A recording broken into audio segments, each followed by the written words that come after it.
Hello, it's the city. I'm Terry Clifford. Thank you so much for sharing your weekend with us here. We are introducing you. Well, I was going to say that this is the first time you've heard from them, but in a conversation, I found out that Steve Hausman sort of beat me to this a few years ago, huh? Homesteads for Hope in the house. And Jenny, tell me, you spoke with Steve? Yes. I'm the founder of Homesteads for Hope. Okay. And I'm a sister to autism, and that's how my journey started. Oh, that's wonderful. Yeah. That's great. So you have a brother or a sister? I have a younger brother. Okay. I'm 18 months older than him, and he will be 28 in March. Wow. Oh, that's terrific. Yep. That's great.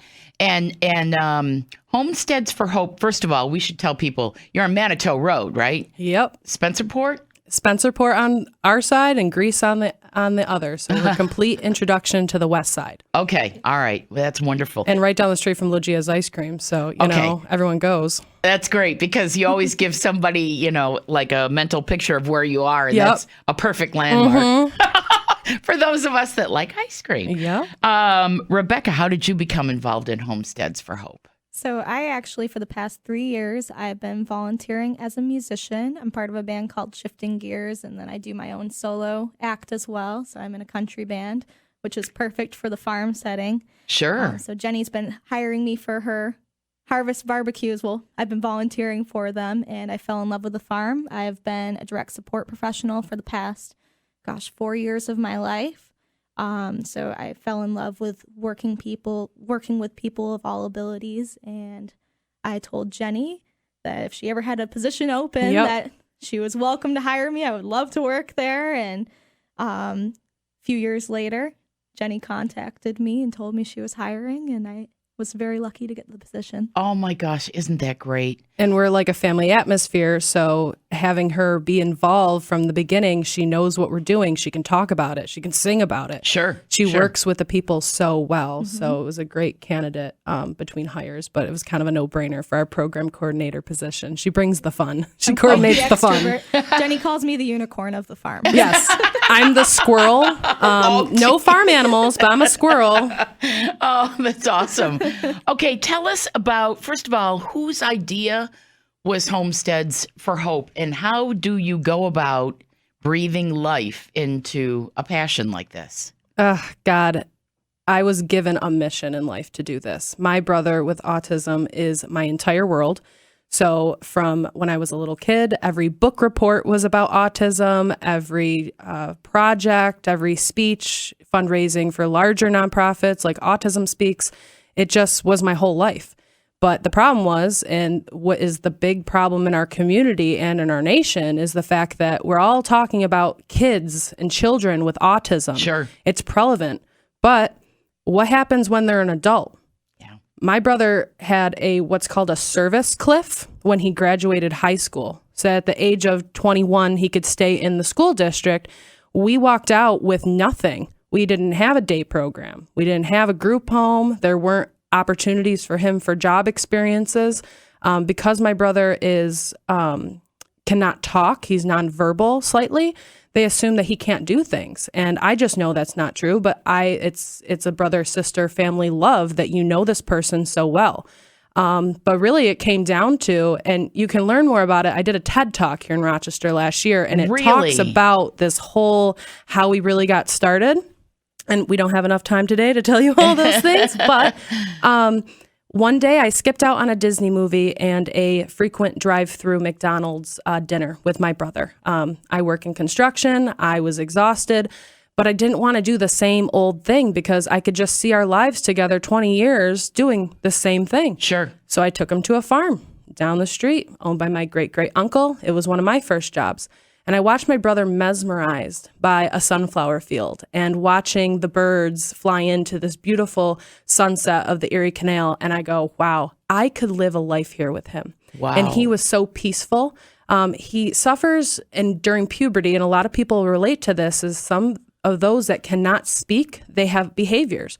My brother's, unfortunately, was self-injurious behaviors. Oh, goodness. So I took him to this farm, and it was so therapeutic for him. And I sat down by the canal and I Googled farms for autism. And what I found was a whole national movement of what's called intentional agricultural style communities. but nothing of it exists here in Western New York. So Homesteads for Hope is the first intentional community to serve people with disabilities. And what we have now since fall 2016 is we bought that beautiful 55-acre farm that it all started on. And the concept we're trying to do and build is a place to learn, to work, to live, and to grow. So that includes spaces on the property for classrooms for everybody inclusively. It includes actual authentic workplaces. So a farm stand, a future bed and breakfast, farm-to-table cafe, kayak rental center. We're teaching them how to work in nature's classroom. And then the final bigger goal, which is the buzzword in our disabled community and all different underserved populations, is housing. So we have this beautiful model, and on our website, you can see beautiful designs that were done for us, that we want to build a 30-acre housing development on the farm, but everything is inclusive. This might have started for my brother with autism, but now we're seeing all these other collaborators that want to come in. We were just at RIT today. We're working with other colleges, nonprofits. The veterans want another mission in life. Wow. Our inner city kids want to see greener acres. There are people that come to our farm. It's amazing. Not to mention there's so many families too that they feel like our farm and our family is a part of their family, and they are. We're a huge family. So anyone who comes to our farm is included in our family. How did you go about just buying a 55-acre farm? How do you That's do that? That's a really great story. It is. Did you say it belonged to your uncle? So it was belonged by my great-great-uncle, but that did not mean that I got a freebie, because when we got looking into the farm, because of its value on the historic Erie Canal in Spencerport, it's a great location. People are trying to move into Spencerport, that it was like a $2 million farm.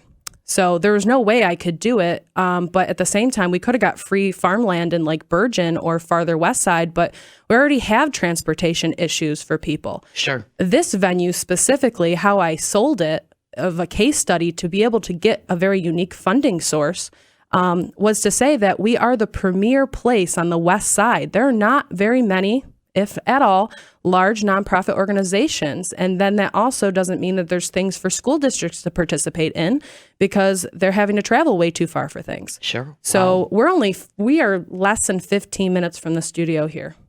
That's amazing. We are so close, but you feel like when you say Spencerport that we are talking about Brockport, or like might as well say Batavia. Right. They think we are so west side. No, west side is here. We are great. We are near our partners. We are on a busy road of Manitou. Yeah. It's a great place to be. It really is. That's terrific. Yeah. So our guy will love that I'm going to say this, but I went to a conference in Chicago to learn more about other people that do these things.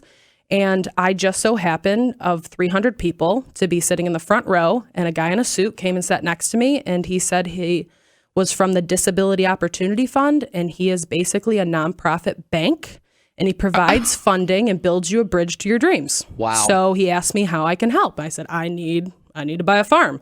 I need to buy a farm to create the first intentional community in my hometown of Rochester, New York. And I have the most beautiful property, and I believe that if we can show it, we can get people to the farm to see it in action. It's better than words on paper. Wow. And so that's what we do. But don't for a minute think that nonprofits don't always need fundraising. We still have a mortgage. We're looking for our $1 million donor here. Oh, but sure. we have something to prove and something to show. And we're not just talking about it. We're doers. We are doing something every single day. During our busy season between May to October, we're serving, if not 50 to 100 people a day, at least 100 people a week. Wow, that's wonderful. Yeah. Bringing them to the farm, let them experience life on the farm for the day. You hold classes and what have you. Yeah, and like for the winter right now, we said that we're kind of hibernating. This is the last winter that we will be hibernating, since we are building the estate home and the farm store. So we will have indoor facilities to be able to accommodate people a little bit more and keep everybody warm. Okay. Everyone wants to be warm this time of year. That's right. But during this winter, especially with my job, I'm the program coordinator at the farm. So I get to do all the fun stuff and I get to plan all of the activities and the programs around the farm and help implement them. So what we have going on right now is we have our Ready, Set, Work program, which is launching this spring, which is a program for young adults, but really any adults any adults transitioning out of high school or transitioning through life to be able to learn the work readiness skills that they need to get out into the community and either receive a job in the community or they can apply for a job on our farm as well. So eventually, at some point when we have a fully working business on the farm and we'll be running multiple businesses out of the farm, whether it's the farm store, the general store, kayak rentals, weddings, it will be ran by people of all abilities. That's amazing.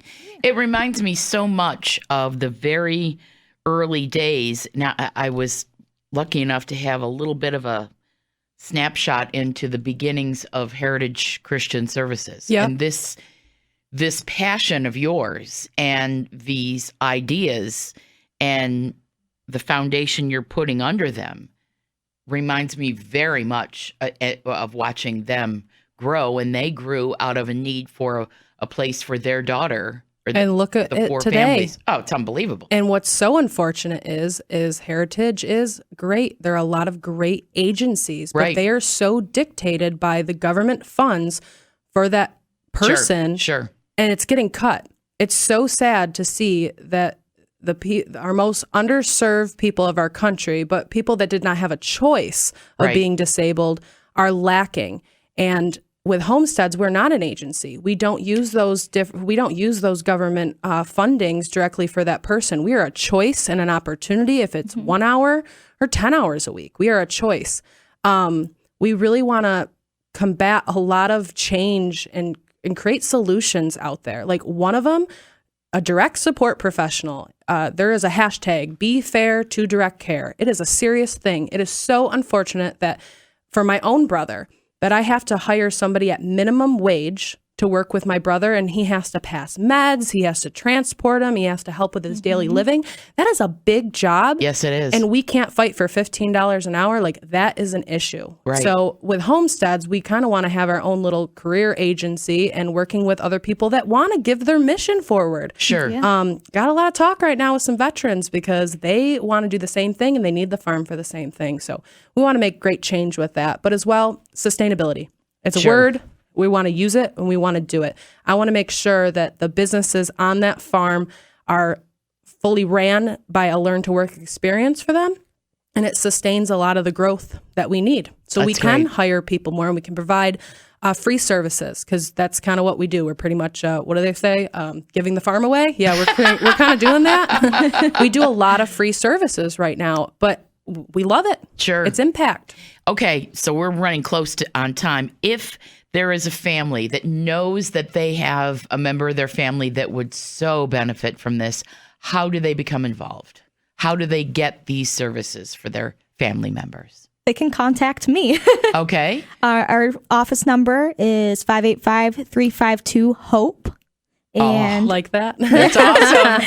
and they can also contact me at Rebecca@homesteadsforhope.com. I have tons of programs launching this spring. We have self-advocacy programs called Hope Crew, social garden clubs, everything under the sun. So That's awesome. there's something for everyone on our Now, farm. if someone is like just an avid gardener and they want to share their talent and their gift, Please call. Yes, please call us. Call me right now. Actually, if I may, we're trying to hire a farm manager right now. Yes. We have some open interviews Friday. Like, we are looking for a farm manager, but we're looking for flexibility. You want full-time, you want part-time, you want seasonal, you want Saturdays, Sundays, afternoon. Call us. 'Cause Okay. we are looking for that support to make it what it is. so the best idea is to call you rather than there's no There's venue Facebook, online. there's website, there's Okay. direct email, there's someone that answers the phone frequently. If you'd like to visit our website, it's www.homesteadsforhope.org. Okay, perfect. That's great. Yeah. And you also have a presence on Facebook too. Yes. That's great. Yeah, we got like a lot of followers. They love us. That's great. Yeah. That is awesome. This is just such a blessing for our whole community, and it comes from a place of pure love, which is what could be wrong about that? That is so cool. Thank you so much.